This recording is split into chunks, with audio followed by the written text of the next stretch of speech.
Hello there. So the little closure on my Yeti mug just up and left on me. Flipped right off like a pancake without a plate. The closure is attached with magnets, two of them. One to hold it open, one to hold it closed. Looked around for suitable magnets and found this half-inch by eighth-inch neodymium disc magnet. Neodymium. Right. It's black because it's coated in something, which means it won't rust as quickly as the typical chromed neodymium magnets. I start by modeling the cavity, guesstimating the radii of the corners, but measuring practically everything else. With corner radii, remember, if you guess too small, it means the corners will intersect, ruining the seal. If you have too high a radius, it means you'll have a bit of a gap, but the part will probably still work. Right. Not 100% sure I've got the shape perfect, but keeping sketches tidy and constrained means I can relatively easily tweak that for the next attempt.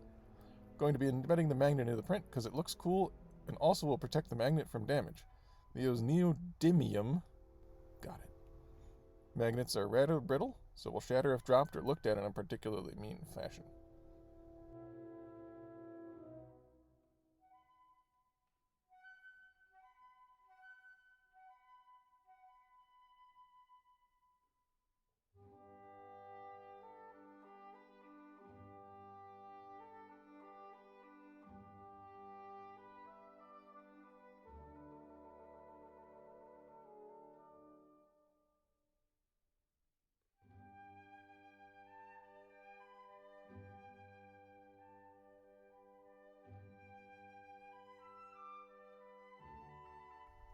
Alright, simple toggle flap and over to the slicer.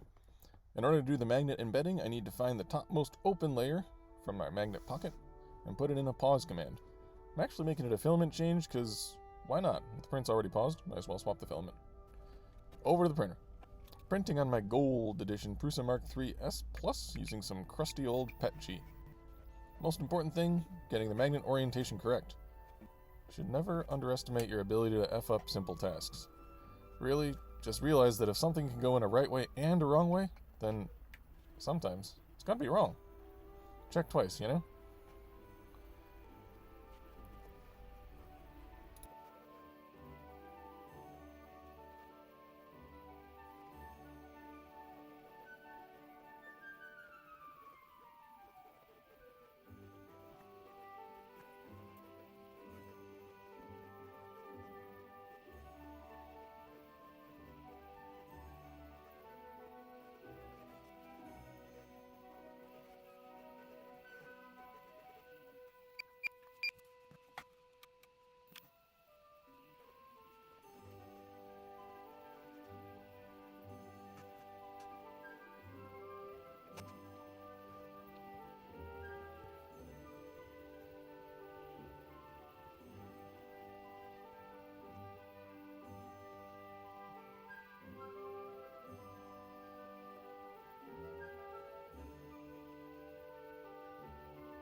The print is finished.